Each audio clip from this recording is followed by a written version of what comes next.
Good morning, and welcome. Welcome back.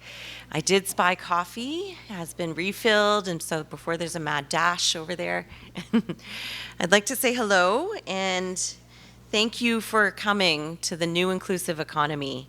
My name is Jessica Hum, Jessica Indigena Kaz, Tam Dakun, Indigu, Jessica Hum. My ancestors have granted me a name in Cantonese and Chinese. This was my grandmother who raised me. And then in my Anishinaabe Ojibwe language, my grandmother from Neyashingaming in Ontario. I'd like to say as few words as possible in opening and invite up to give us an opening and start this gathering today in a good way. Former Chief and present council member Gary Oker from Doig River First Nation to share with us in a song and an opening. Please help me in welcoming Gary. Thank you.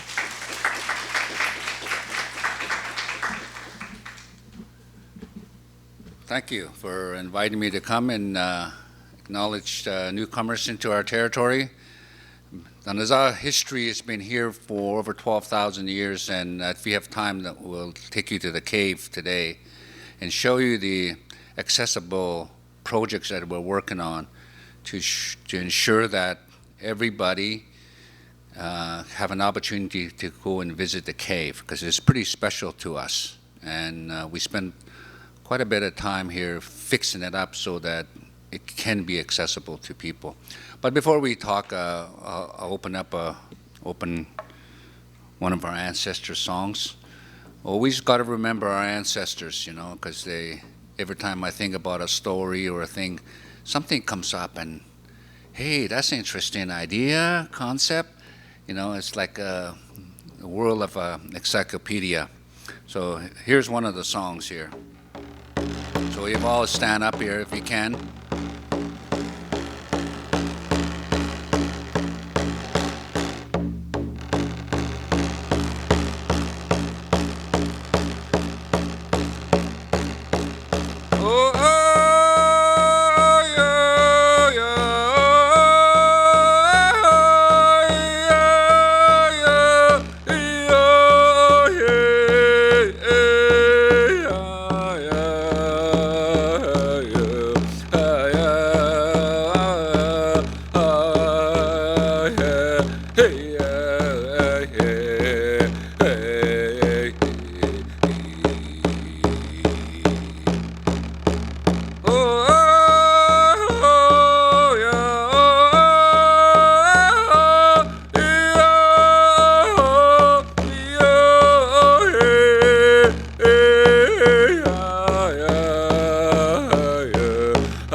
Jananaji, Ujonja Hatsiwa Akala, Yetaja Guna Ajujonda Watane, Inagala, Ujon was Utlika, Ujonja Hajananaji, Henji Inchute, Hatze Inchute, Hen larger Inchute, only at that's Uleka. Oh. I just asked the ancestors, and you can all sit down, thank you. We want to talk about this idea that, okay, what is this concept around ceremonial thing and songs? It's like a meditation. For those of you that may not be familiar with tribal musics and songs, it's like a meditation to put our minds in the right space. And this is why we do these songs and remember them in a way that will give us the pathway, I guess, to our thinking. So ceremonial songs, you can write that down and say quoted by Gary Oker. Ceremonial song is a pathway to our thinking.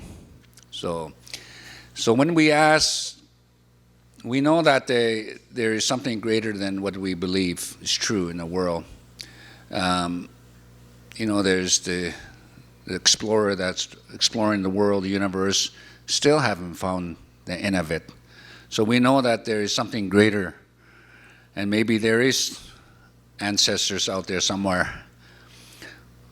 But in this living in this world, we try our best to be greater than our ancestors, and I think that's when I talk to young kids, I always tell them, that our ancestors really worked hard, so we need to be greater than them, and they would expect us to be greater than them.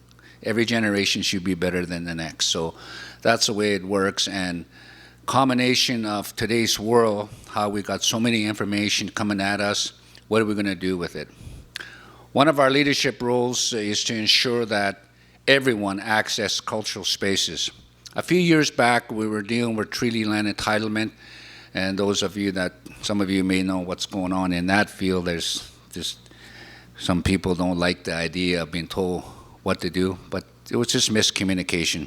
All we are asking is to be a good neighbor, allow access to indigenous people to their areas. For years and years, we've been shut down from accessing sacred places.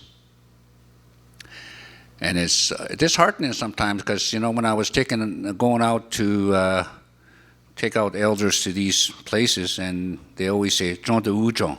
This place is a good place, they say. And then I say, okay, what do you mean by that? I mean, I understand it, but others may not. Explain that. And they would say, well, it's a good place to camp. So then when you look at that, okay, a good place, okay, what do you need to camp? Well, you need water, you need fuel, trees, and you also need a little perspective, or like hopefully a little higher way so that you can look down and see what's happening in the environment. Accessibility, that's one of the things, I guess, there's a theme here today, right? How do we access those places if it's big steel gate on it, or say, no Indians allowed? We have signs like that, undertones of racism, but we go beyond that, and we still be kind to people, June the year. Well, I guess one of the things that we do in part of Doig River First Nations is to ensure that our chief access places, because he's on a wheelchair, and every building is considered in the design philosophy of accessibility, not only for him, but for elderly people. So we say, okay, how is elders going to get in there? They have to be able to walk in a way that makes it easy for them, or if they're using their wheelchair or such. So I've been encouraging Chief to buy a 4x4 wheelchair. They make them now, so they're pretty cool. He can climb up anywhere with it. That's it. So he might get one of these days here, because he likes going out in the bush. And I'm really impressed with our chief, because he, despite he's on a wheelchair, he goes quadding, hunting, and all kinds of things. He's also a great mechanic. So pretty honorable to see that, where others that have all their limbs and everything are kind of hanging around the house instead of getting out in the world, right? So I guess one of the main things today is how important it is, but I think we need to also look at not only physical access, but what about language access? What about communication access, right? As you know, around Fort St. John, here recently, actually even today, they're going to be having a discussion on this whole Treaty 8 thing too. So it's a communication thing. I think communication is huge, how we communicate with one another so that people don't go off down a rabbit hole for some craziness. We do everything, so I think we got to talk and design, right? It's all about designing a place where people can access that information they need to participate. And we all always try to make sure that elders and people that don't have capacities the way we expect them to can access it and share their knowledge.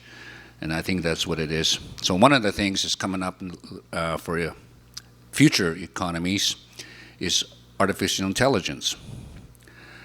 A lot of people are afraid of it, and they say, oh my gosh, it's going to take over the world. Well, it's already taken over the world. Just ask anybody if they've lost their iPhone, they won't be able to survive very long. Oh, my contacts and all this. We're in a discussion with Maori people right now, and because they've harnessed the artificial intelligence and for language use and all kinds of applications. So we're planning on visiting them on a trade mission to go and see what we can do to create new economies in that world. So accessibility to technology, I think that's the key point on what I'm mentioning here. So we're excited about that, and I'm glad that you guys are working on this to create more awareness. So thank you very much.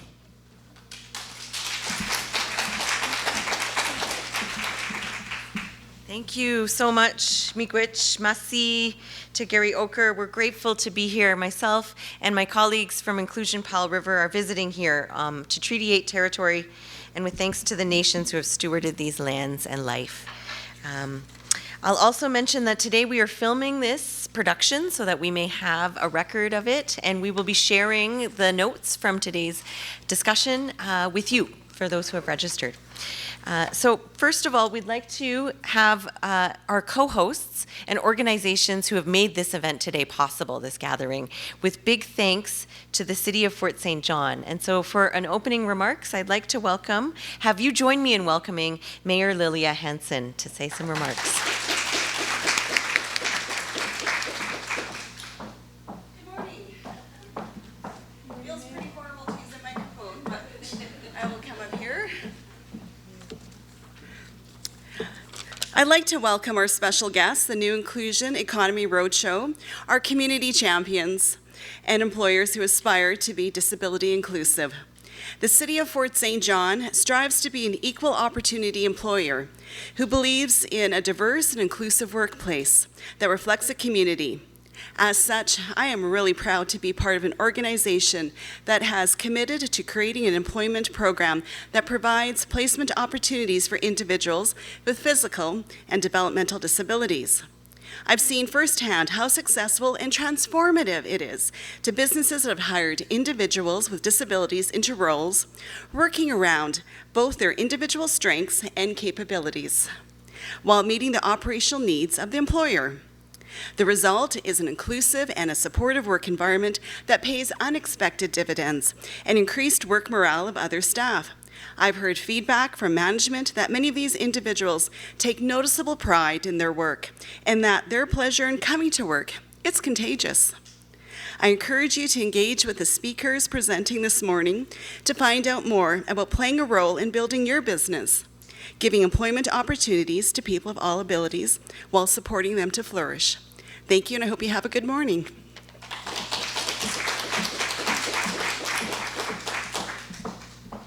Thank you very much. And as Mayor Lilia Hansen has mentioned, this event with the energetic contagion of the City of Fort St. John has really made this gathering today possible. There's a lot of legwork that goes into organizing this business-to-business roadshow.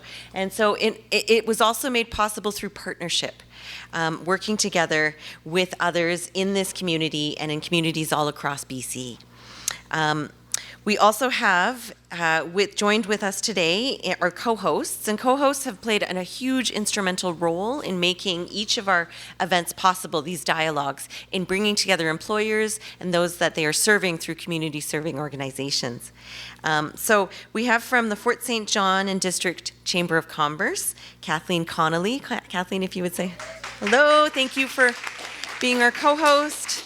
And as well hosting us today from the Fort St. John Association for Community Living, Sherry Ashdown. Thank you, both. In addition to the City of Fort St. John, which we'll hear from their own inclusive employer story today as one of our speakers, and the Fort St. John District Chamber of Commerce and Association for Community Living, we are having these conversations all across British Columbia. And this is our 10th and grand finale of the Business to Business Roadshow. We've selected each of these communities because of the commitment and dedication that these local organizations, businesses, and governments have to a new inclusive economy, one that is accessible to people with diverse abilities. We're so excited to be here. Last month, we had also kicked off this business to business discussion with a virtual event that included and encompassed 20 employers from all across British Columbia, those who are on a journey of inclusive employment and to show appreciation for wherever they are on that journey. We called this event a think tank. It's like a think tank, but it's showing appreciation.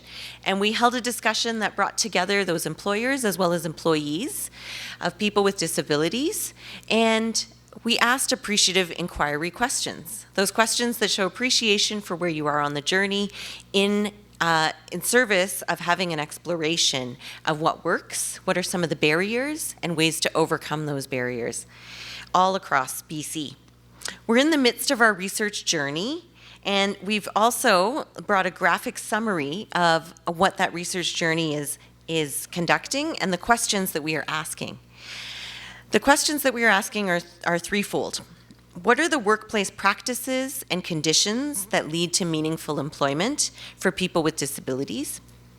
Number two, how can these be mobilized in other contexts?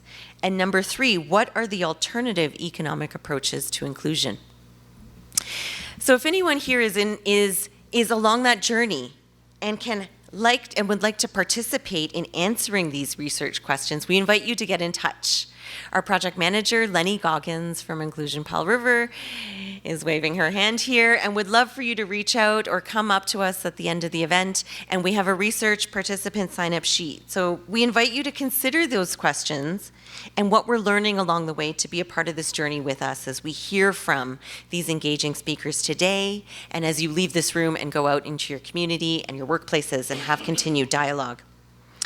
It's quite amazing, and I was having a discussion with some of our speakers this morning, that each of these organizations who are going to share with you today are going to share their perspectives twofold, from the perspective of an employee and that of an employer.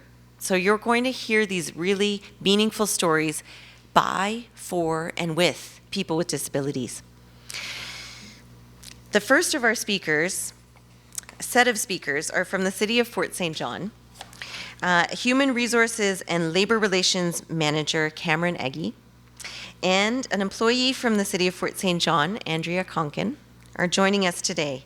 Cameron is the Human Resource and Labor Relations Manager, and he believes that every person holds tremendous value with limitless potential.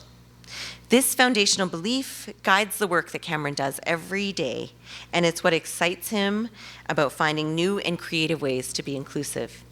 Would you please join me in welcoming Cameron and Andrea?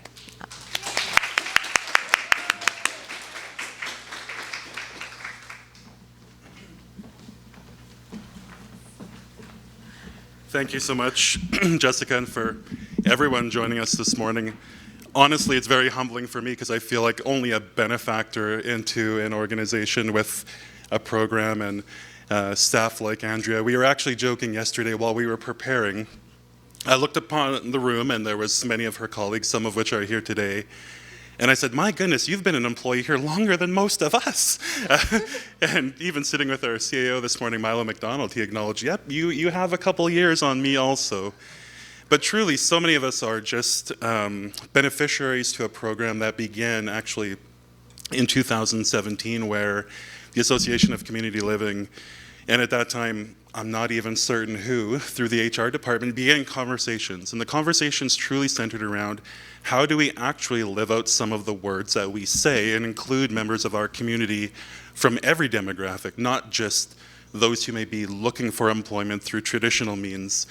And that conversation was an easy one to have for the city, although there were perceived challenges. And those challenges, I call them perceived, because sometimes human nature limits us in some of the way we think, that we look for all of the ways why this might not work, rather than ways to just live something out and truly go step by step and find a way forward, which is what we see evidenced through this program. So those early conversations in 2017 were taken to mayor and council of the day, and it was an easy conversation. Absolutely, yes, let's find a way forward to include everyone in our community.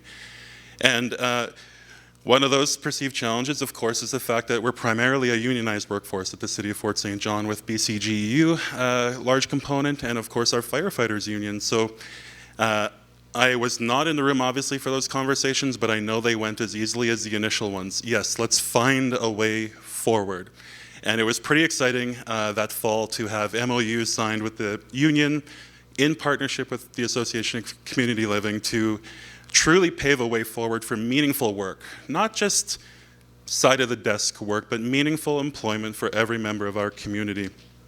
And one thing that we're here today to encourage is not only the success of folks like Andrea and others who have come to us primarily from the Association and from Community Living, but that program's evolved to include the high school, to include other organizations working with folks who are looking to find meaningful employment in the City of Fort St. John. So after MOUs were signed, some of our first folks were onboarded into roles, and Andrea is one of them.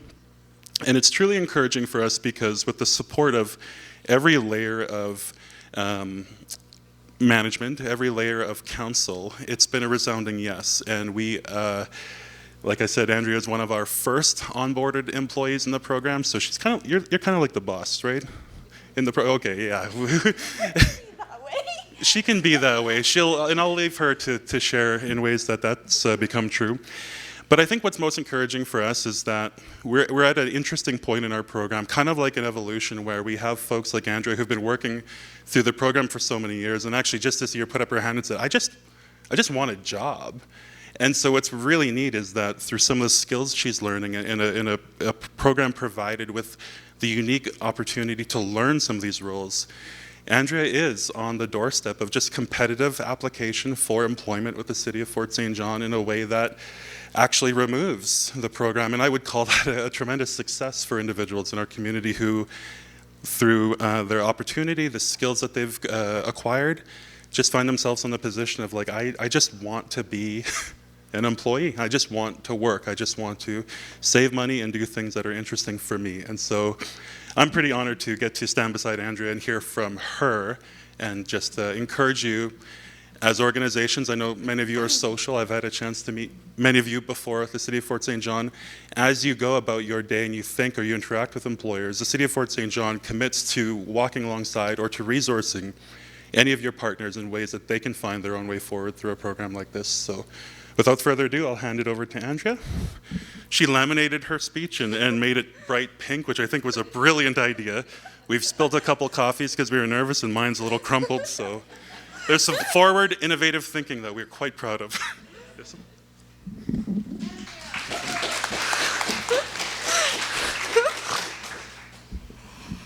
I'm nervous, so praise with me.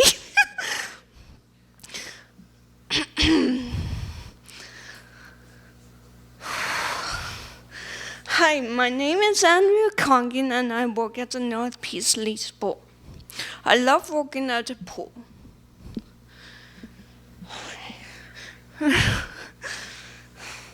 I will start over. No, yeah, please. Okay. Hi, my name is Andrea Congan and I work at the North Peace Lease Board. I love working at the pool. When the City of Fort St. John created the position, they interviewed me and I knew I would be perfect for the job. When they told me I would be working there, I was so excited. I couldn't stop talking about it and drove my mom and friends crazy. When I was growing up, some of my aunties were swimming instructors and lifeguards, and being able to work at a pool just like them is one of the best parts of the job, and keeping the family tradition going. My first job was cleaning. I cleaned the lockers and floors, windows, and equipment, and kept the pool rack neat. I also helped out with one of the summer camps for kids and helped lifeguards with swimming lessons. But most importantly, I was getting experience helping out with the water slides. Because I worked hard and got along with everyone, the manager saw potential in me as a water slide attendant. I got to train with other lifeguards and passed my first aid course. Then I was ready to do it on my own. Then COVID happened and I never got the chance. I had no job for a year, which was very hard. But as soon as I was able to work again, I took private swimming lessons and continued helping as a slide attendant in hopes of still realizing my dream of being an official water slide attendant. I have now been working at the pool for 5 years, and I've increased my weekly hours from 6 to 16. I help out with pool birthday parties on the weekend, which I enjoy because I love making kids happy. The whole point of me doing this is to practice working longer shifts, take on extra responsibilities, and learn teamwork. Then in October, I will have a chance to apply for an official water slide attendant position with the city. I'm looking forward to making more money so I can someday travel to Prince Edward Island to see the annual Queen Cable set to Ireland because I really like the Irish accent and I want to learn it. I believe I am capable of doing more, which is why this opportunity to become a water slide attendant is so important to me. And last but not least, we have had 3 different managers, Karen, Vanessa, and Nick. Then no manager for a few months until Carla came along. Each manager was great, but yes, indeed, Carla, I hope you are the last manager we have from now on.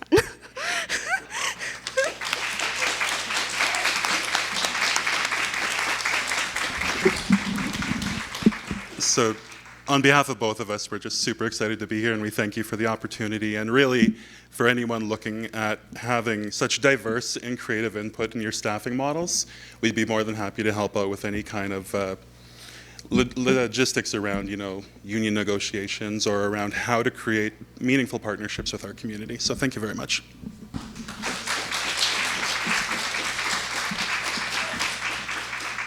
Woo. Andrea and Cameron, thank you for that meaningful story and for sharing your motivations for being at work, right? And so we go to work and employment and economy supports us in having a good and meaningful life, right? And so we've been talking about that and livelihood, and we want to get that to the discussion part. Please do save your questions and answers for the end when we will have an opportunity for all of our speakers to engage with each other and for you to engage with them as well. I'll also just remind folks, feel free to get up and peruse the breakfast bar as you would like, and the coffee is refilled, as you sit and listen and engage with what our next speakers have to say. I'm so excited to share with you introductions to the Dawson Creek Society for Community Living. Our program coordinator for the Community Living Society is Amanda Stafford. And with Amanda is Crystal Wheat, who is an employee working in confidential shredding with the Society and a community living employee. Amanda Stafford works for the Society in Dawson Creek, and she's a program coordinator who oversees 2 supported living programs and a supported employment program, which includes social enterprise and confidential shredding. I have invited Amanda to share with us what she's looking forward to in work as well, and she's looking forward to semi-retirement in 15 years or so and being a home share contractor and sharing our family hobby farm with someone with disabilities. So please join me in welcoming Amanda and Crystal.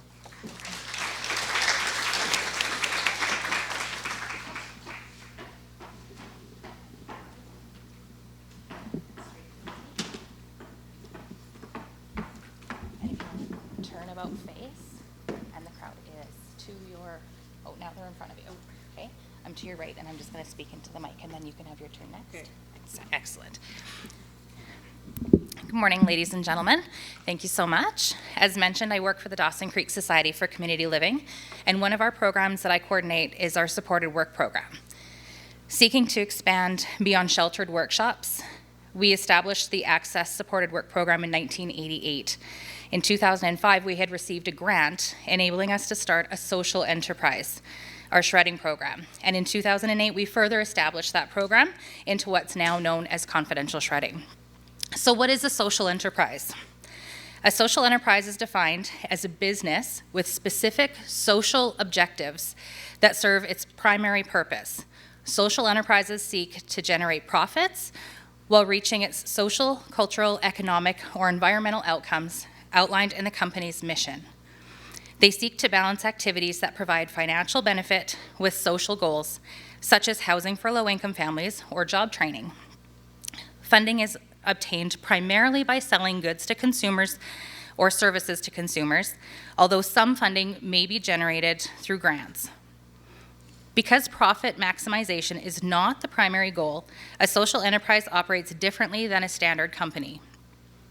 While earning profits is not the primary motivation behind the social enterprise, revenue still plays an essential role in the venture's sustainability.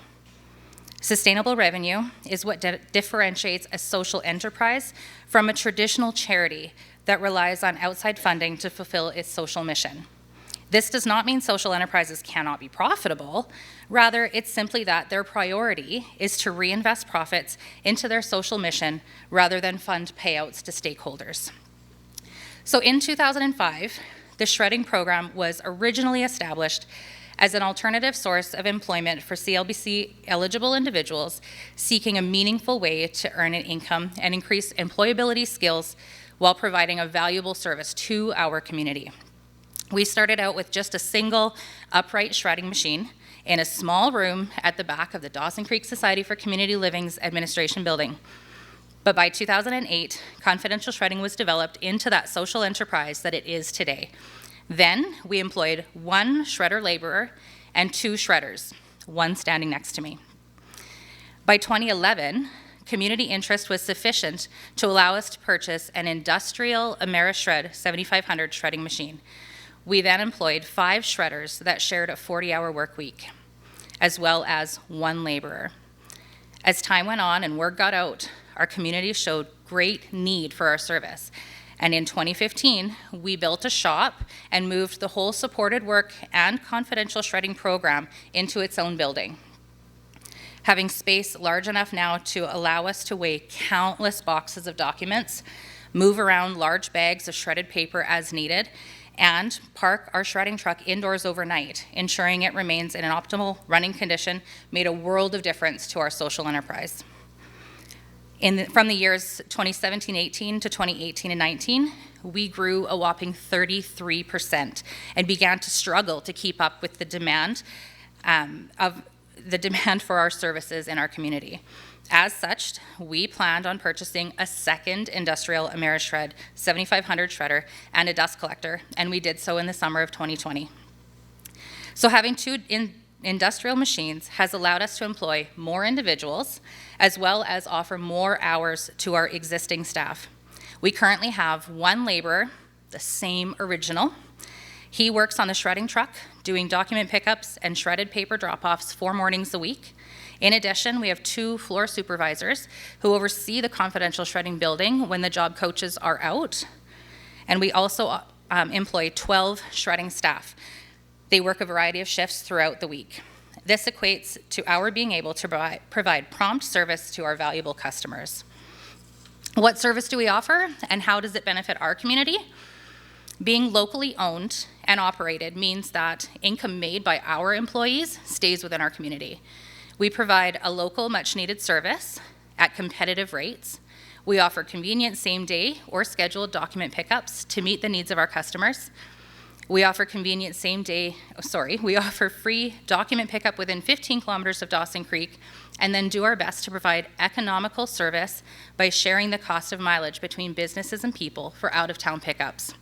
We currently travel to Pouce Coupe, Chetwynd, Tumbler Ridge, Moberly Lake, Taylor, and Fort St. John. We offer a certificate of destruction upon request, guaranteeing that your documents have been destroyed and remained confidential. And we recycle all shredded materials, including paper clips, binder clips, files, and binders. Fun fact, last year, our team shredded 127,000 pounds of paper. That's the weight of an army tank. If you take all of that shredded paper, it would fill a football field 2 feet deep. Confidential shredding has allowed the supported work program to assess, train, and offer employment to adults with special abilities and enable them to become work-ready in our community. Some of our staff, like Crystal here, who's joined me today, have chosen to make confidential shredding her career and main source of income. Crystal, would you like to tell us some more about your job and how it's impacted your life? Do you want to come toward the right here? So there's the podium. And do you want to use the mic? Yes, please. It's on its stand. Yes, please. There you go. And so, when I was first asked if I wanted to shred paper for money, I said yes, and so that's how I started over at the Society for Community Living office on that small paper shredder. And that was going pretty good until the second paper shredder was ordered, and I did okay shredding on that one. And the thing is, I had to change the plastic bags all on my own because it was a doorway open and there was a cage-like box that you slide open, and so I had to change each full plastic bag on my own and tie the bag, and then I had to get down on my knees and clean out the shreddings all by myself before I could put an empty, clean plastic bag in. But since that time, I'm now using the industrial paper shredder, and it's much easier for me because now somebody else has to do the task of switching the burlap bag way down at the other end of the industrial paper shredder. But it benefits me good, and it keeps me quite busy. I would say it's the best paperwork that I could ever do. It's better than sitting at an office, and so the benefits, I work hard in order to get the things I would like to get on a fun trip to Edmonton each year. And one year I worked so hard that I was able to get help buying a ticket to a Weird Al Yankovic concert. And he sings parodies of songs, so I was able to get help getting a ticket for that one. Last year I got help buying 3 tickets for a staff named Brenda House, and then me and a blind woman named Chanel. So we went to the Hamilton concert last year in Edmonton, so that was another big benefit for me from working so hard at paper shredding. And because I'm working so hard this year, since there's no musical, I get to do a lot of other things besides just shop in Edmonton. So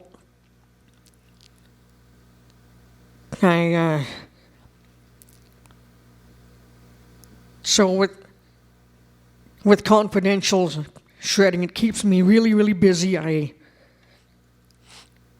get to get the paper out of the bin by myself and get it shredded. I have to make sure that I don't put too much paper on the conveyor belt or it will clog the blades.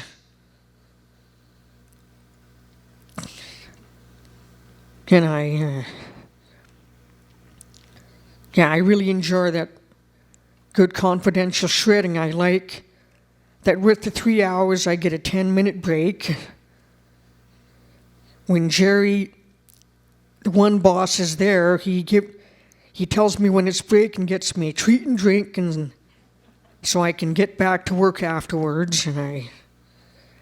So that's a lot of the benefits. And what else can I say? I can't think of anything else. I think you've covered a lot. Yeah. Yeah, you have. Thank you, Crystal. Yeah, you're welcome. Thanks, everybody. This is Crystal.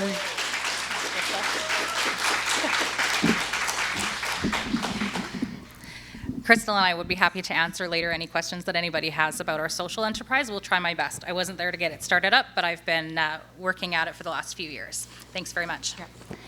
I'm on your left now.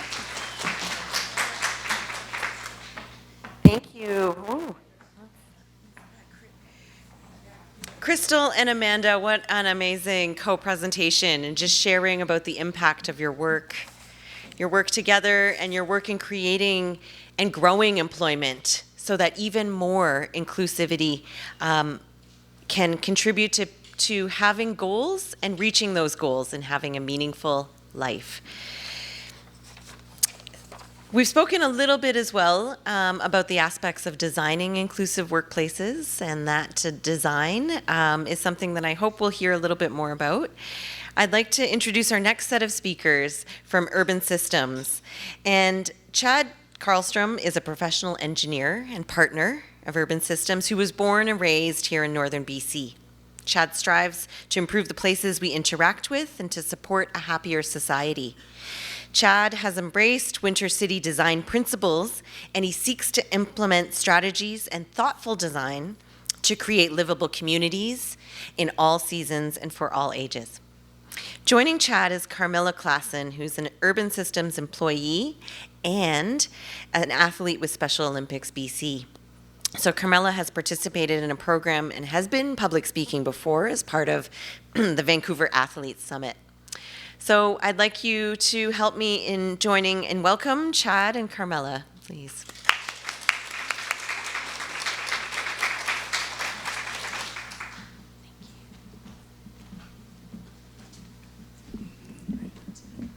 Great, well, thank you. So joining me here is Carmela, and maybe I'll first start off by sharing a little bit about Urban Systems, and then I'll pass it over to Carmela for her to share her experience. So Urban Systems, we are a collective of passionate people involved in community building, trying to build vibrant communities, oftentimes working alongside communities like the City of Fort St. John. And through the work that we do, we provide professional services such as engineering, community planning, landscape architecture, and a number of other things. But what's core to us in our understanding of communities is communities involve a wide range of people. And so it's important for us to be an inclusive employer and to reflect that and to create space for the wide range of people that are part of our communities. And I'll share with you some examples of past and current employees that we've had at Urban Systems. And I do want to say that it all starts with a conversation. Conversations with the Fort St. John Association for Community Living. They are an excellent community resource and very approachable. And oftentimes, you might not even know what a need that you have or how employment might work with your company situation. But through conversations, you might find that there are some compatible and meaningful work that you can provide to people through the Association for Community Living. So with that, I'll share a couple employee stories of those who have worked and are working at Urban Systems. So in the Peace Country, we have two offices at Urban Systems, one in Dawson Creek, one in Fort St. John. I'll first start in Dawson Creek. So for a couple months, we employed Brittany in our Dawson Creek office, and she helped out with some cleaning services. So as having a professional office, things get dirty on a day-to-day basis. So Brittany was able to come in and help keep our office clean, ready to go, ready for everyone to work. And she always brought a positive attitude to the office. And then following Brittany, we have Edith. And Edith is currently employed there, so she took over after Brittany. She shows up ready and eager to start work, and she's a positive employee to have at the workplace for a couple hours every week. And then moving on to Fort St. John, I first want to start by talking about John. And so prior to Carmela, Darian is first. Yeah. So Darian helps us out in our Fort St. John office by cleaning windows. And you'll actually see Darian all throughout Fort St. John cleaning windows for multiple businesses. And Darian is excellent at this service. We have never had cleaner windows than Darian. He is meticulous in making sure every speck is wiped and clean, streak-free. Nothing bad to say about Darian, and yeah, I've heard that he's also, helping out train some other people in cleaning windows, and like the window cleaning service is in such high demand that, yeah, you're adding more people to that service. So it's nice to have Darian around. And then John. So John was our longest employee through the Association for Community Living. John started with us back in 2010, and he actually retired with us back in 2018. And we pulled our employment records for John, and his commitment to arrive at work was outstanding. He was the most punctual worker, and he only missed 2 days, which is better than anyone else at Urban Systems. And the reason he only missed those 2 days of work were in the wintertime due to weather. John, especially as he aged, required more of a mobility device to get to work, and sometimes we had some really heavy snowfall, and so John, it was just really challenging for him to leave his house in those heavy snowfall days. So those were the only reasons that he didn't show up to work, which is pretty understandable. And John helped us out with some confidential paper shredding. So similar to Amanda and what you were sharing, yeah, we do a lot of confidential work for our clients. And John would show up oftentimes with a tie on, very professional, ready to work. And he would shred these confidential documents for us. And it was quite a pleasure having him in the office. He would often share stories about his cats and bring a positive atmosphere to the office. And following John's retirement, again, we reached out to the Association for Community Living, had some more conversations, and we can move on to the next slide. Yeah, these are some photos of John at the office. And in 2018, we decided to hire Carmela. And Carmela has taken on a wider range of duties than John had. She still helps us out with some confidential paper shredding, but she also keeps the exterior of our office looking good with some sweeping and shoveling. She does some scanning.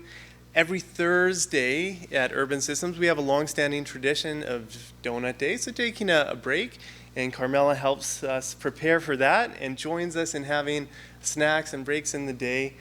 And in this photo here, Carmela had painted a picture that was actually auctioned off at a public art auction.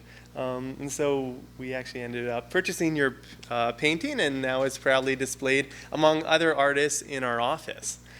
And I'll turn it over now to Carmela to allow her some time to speak about her experience working at Urban Systems.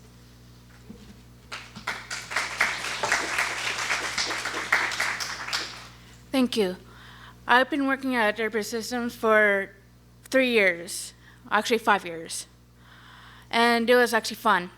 I've been doing shredding, I do donut days, I do a lot of other odd jobs here and there. But it was cool. Thanks to Chad and the other employees that have been hiring me there. Even it's pretty cool. And I make new friends as well too, just for fun. And thanks. So we know that Carmela has a special guest with us today as well, Audrey Fowler. And so we'd love to invite Audrey up as well, and we'll show the next slide, which this slide features a special story about the medals on this image. Is that right? Okay, great. Thank you. Okay, I'll take this moment to introduce Carmela again. I'm part of the Special Olympics program. I'm the fundraising coordinator and the public speaker for Special Olympics here in Fort St. John. We were at an athlete summit in Vancouver, and Carmela took part on public speaking. Her mandate is to do a certain amount of speeches in the year, so she's going to do one of them here. Thank you. Carmela. Well, I would like to thank the new Inclusive Economy Roadshow for the opportunity for me to speak at this event. My name is Carmela Clausen, and I live here in Fort St. John. I have been involved in Special Olympics for 3 years. I have been in 5-pin bowling, curling, and club fit. My team has recently come in first in Grinnell, and also win bronze in Kamloops. I have also taken part in the ethics speaker workshop. I first got involved in Special Olympics of a friend who is in Special Olympics. I am in Special Olympics because it is fun. I meet new friends while traveling competitions, and I am part of a great and awesome team. Special Olympics is a year-long sports program that helps us to stay healthy and to live an active life. We offer training to get you ready for competitions in a welcome, explosive-free way. We have 18 individuals and team sports. We have programs for ages 2 years and older. The thing I like about Special Olympics is that we are a team. Special Olympics is great because we learn something new and can be successful at trying new things. The ethics oath is, let me win, but if I cannot win, let me be brave in the attempt. If you are interested or want to get involved, please go to our website at Fort St. John Special Olympics BC at gmail.com or call the Fort St. John Corporator, Kathy Turner, at 250-262-5680. And thank you for giving me the opportunity to speak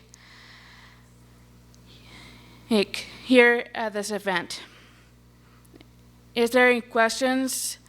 Please come find us, Kathy or me, here at this time after we're done. Thank you.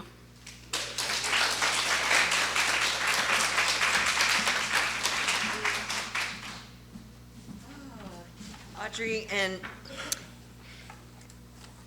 thank you so much to Audrey and Carmela and Chad for that trio presentation. So we've been able to hear from our speakers, and as a very short recap before we take your questions and have this dialogue, I'll draw your attention to a graphic that's on the table. It's double-sided. We'd first introduced the think tank graphic and what we were hearing, but many of the things we heard in that virtual event last month, we're hearing again today. There's a section here on the left-hand side that talks about mentors and mentees and having them be supported. And that really came out in Carmela and that discussion that we were just having and hearing about your support, Audrey, that you were giving as a mentor and a mentee, and that exchange that's happening. We also heard from leadership, from our mayor here, and as well from council member. And it's important, as we've heard, that leadership take the first steps and try to design and create inclusive workplaces. And when leadership does that and takes those first steps, everyone in the organization can look to that example and knows that this is a place where they belong and where belonging can happen. So some of these promising directions that we've been hearing about, we want to pique your interest, and I'd like to know by hands up in the room, who is working with an employer that may be on this journey of inclusive employment? Who in here in this room is working as an employee or perhaps in a position of leadership, working with an organization? If you could put your hands up. Yeah, so that's like a large proportion of you are coming out today because you are working in workplaces that can take these steps in this journey of inclusive employment. And how many of you are representing businesses or self-employed people? Oh my goodness, yes. Okay, great. So some of you are wearing two hats, I'm noticing. That's fantastic. And so my next question for you is what do you feel like you need to get started tomorrow or to take more steps in that journey?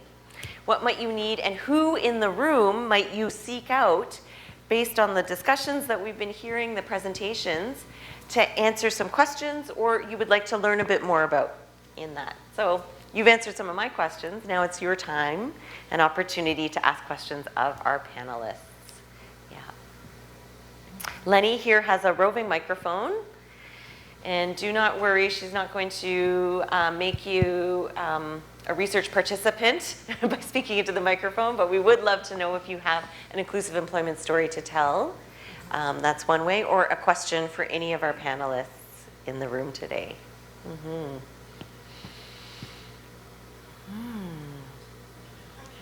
Thank you. Thanks for kicking that off. Yes.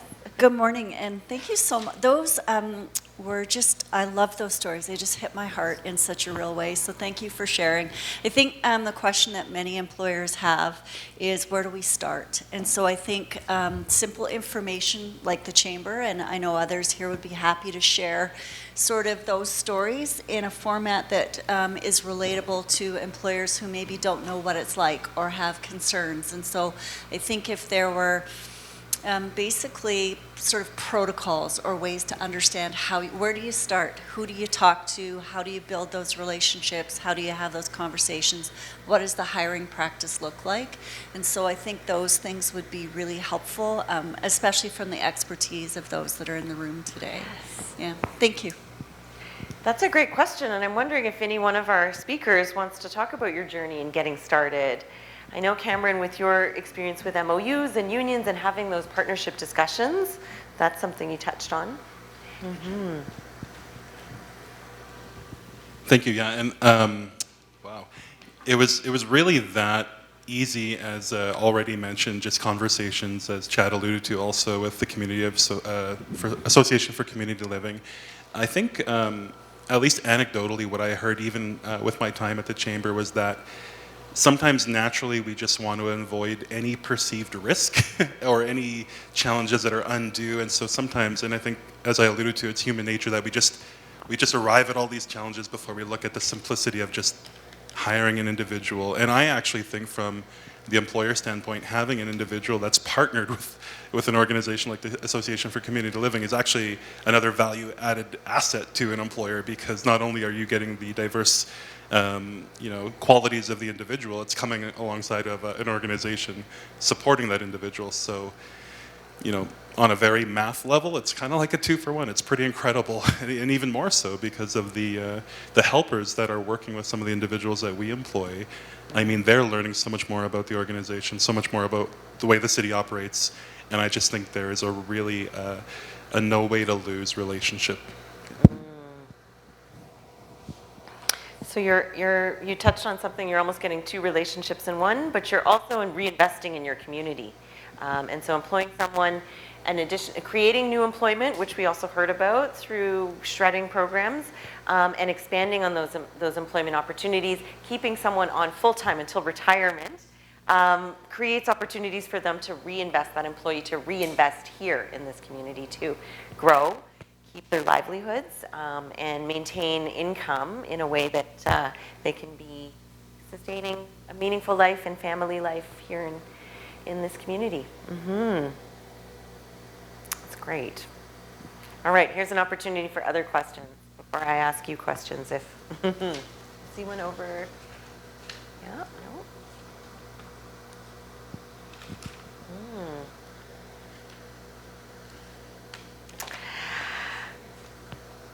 Thank you. Yes.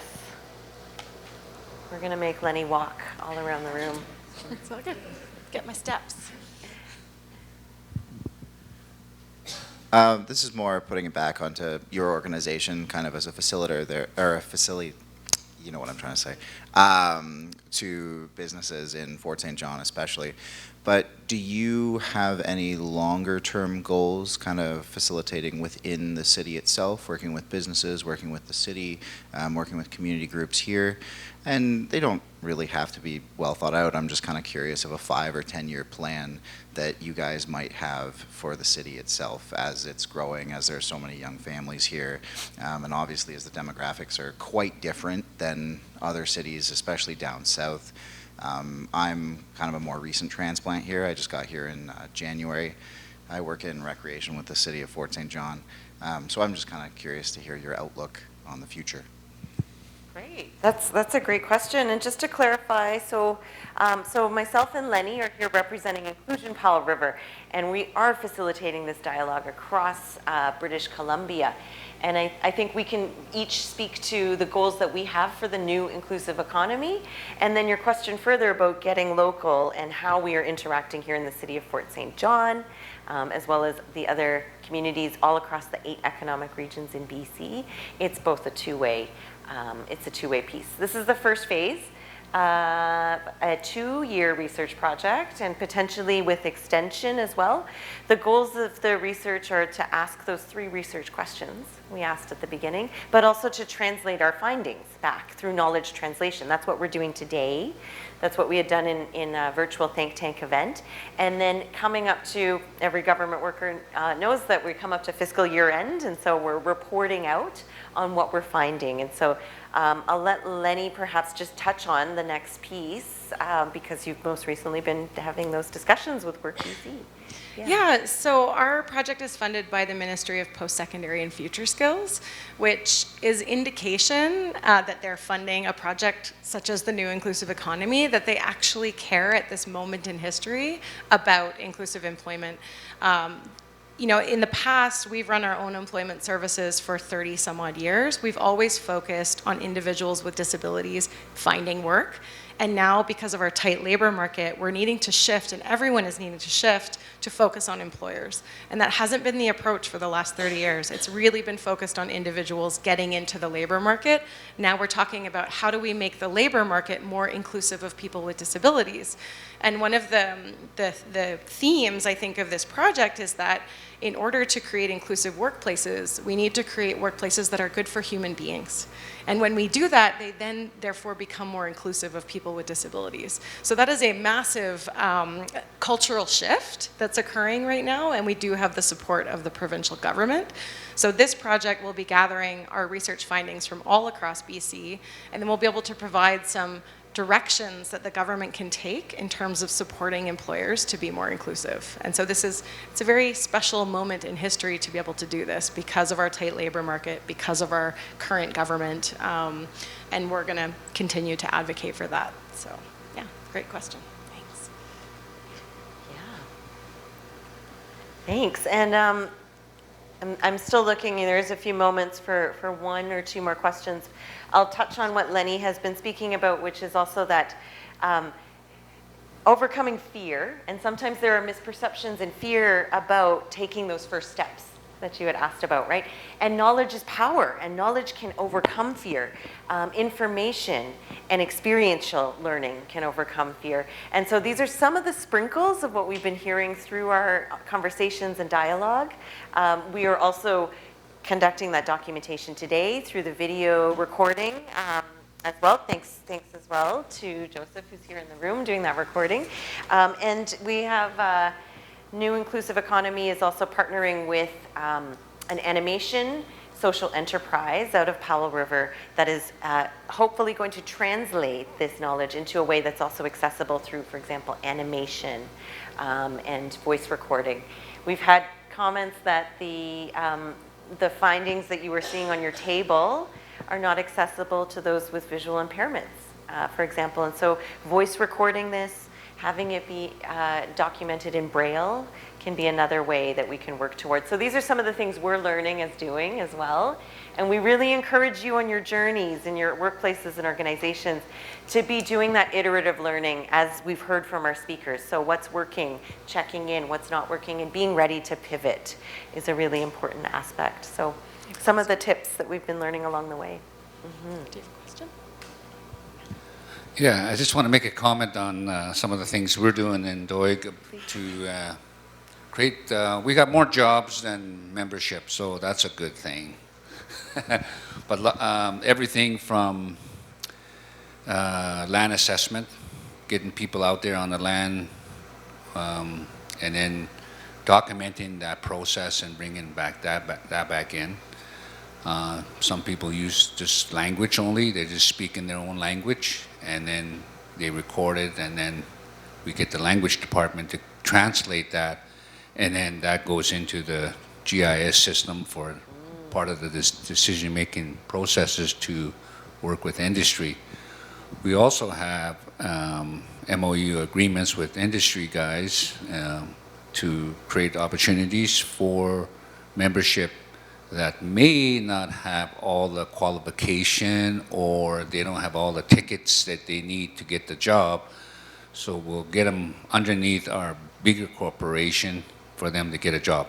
So there's ways to do that. So individual may have a piece of equipment that he wants to get working, and so then, but doesn't have all the safety tickets and all the things they need. And in the industry, you need that. So you need to go under another system where that's taken care of. So, so that's one of the ways we do it. But I think technology is also very important now that we need to move forward. So I mentioned artificial intelligence. It's coming. It's here. So we need to get ready for it to create new opportunities that is coming along. How are we going to use that? Our goal is to become one of the most progressive indigenous communities using technology. So then that's going to create more opportunities. And I'd like to see creative industries up here in the north. So Vancouver has most of the creative industry jobs. So why can't we bring them up here so that the younger generation can have an opportunity to create movies or other documentaries and that type of thing? So yeah, so there's I think a lot of opportunities we can set up here to move forward. So we're excited about what's coming up. Thank you very much, Gary Oker. And with those remarks, we are almost at time. So I really thank you all. I have a last slide here to just encourage you to keep in touch, because we'd love to hear how you are doing along your new inclusive economy, your inclusive hiring and employment journey. We do have Lenny Goggins here signing up for research participation. So if you're interested and you have a story to tell anywhere you are along that journey, we'd love to hear from you and be able to invite you to participate in the research. And that is going to be ongoing. So there's a chance for it to come back and be more local here in Fort St. John. We also have resources on our website. I'm so sorry. So Gary Oker was speaking about technology and using technology as a way to exchange information, record information, and that's something we're doing on the newinclusiveenconomy.ca. And we have a newsletter, finally. So if you do opt in to our newsletter, we will be sharing this graphic with participants from all across the roadshow and all across BC. I'd like to say a very big thank you to the City of Fort St. John for coming out en masse with your leadership, with your employees, and for sharing the good news and the information about this, and for helping us set up this gathering in a very good way. Thank you especially to Mayor Lilia Hansen for your opening remarks. You do have one more piece to say? Absolutely. Okay, thank you. Yes. I guess I can. I want to wait till the very end. Okay. Yeah. Last thing you want is give a politician a microphone. So this is more of an ask than a question. Please help get the word out about the successes that you see of inclusive employment, whether it's in your business or your place of employment, or when you're visiting another business. I believe curiosity will drive this initiative to support both businesses and employees to fill vacancy. My background's with provincial government and ECDEV, Chamber of Commerce, and that is something that we hear. We have job opportunities, and how can we make the match? And I think when we're able to share and give those firsthand experiences of fabulous people that we've worked with, there's nothing better than seeing somebody who is actively engaged and excited about coming to work. It really is contagious, as I mentioned earlier, to those that are around. So please, when you get a chance, help us share the word. We've had so many good examples in Fort St. John and people that we love dearly. Many people that have grown up here in Fort St. John, they'll know Dale McCracken. He is an amazing hard worker. He was with McDonald's for many years, and the customers loved him, whether it's Safeway, SGA, Promo, Urban Systems, the City of Fort St. John. I have seen firsthand, and we talk to the staff that are around them. A lot of times, those workers, they do not know how much their co-workers really love and admire them. So for all of those that are here helping our businesses to grow and thrive, heartfelt thank you. So thank you.